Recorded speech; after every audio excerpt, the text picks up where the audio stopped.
saling membantu satu sama lain dalam keadaan apapun itu adalah hal yang mendasar yang harus orang miliki sebagai manusia. Kita Indonesia. Kalau mengingat momen di mana tragedi kapal Barcelona 5A yang terbakar, ini orang masih teringat sangat jelas lewat video-video yang berseliweran di media sosial ya. Karena dari tragedi ini orang belajar bahwa banyak orang yang masih mau turun langsung bergotong royong dalam keadaan seurgent ini untuk membantu sesama tanpa melihat ras dan golongan atau kesibukan masing-masing bahkan kepentingan masing-masing. Karena kalau berpikir kapal Barcelona terbakar, ya sebenarnya itu urusannya Basarnas ya untuk mengevakuasi, tapi tidak untuk warga Pulau Gangga dan juga Pantai Talise yang langsung turun saat itu juga untuk menolong para korban atau juga bisa dibilang penumpang kapal Barcelona yang terjun langsung dari kapal yang sudah hampir terbakar tersebut.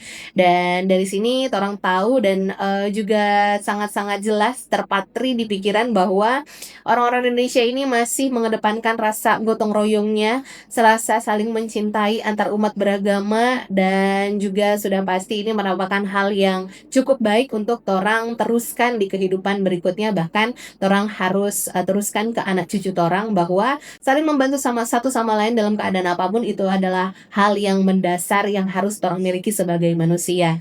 Jadi senang Kang, walaupun memang ini tragedi kebakaran, tapi tanpa orang-orang baik seperti warga Pulau Gangga dan juga Pantai Talise yang mau bergotong royong turun langsung membantu dan mengevakuasi, mungkin tidak banyak orang yang akan selamat dalam tragedi tersebut.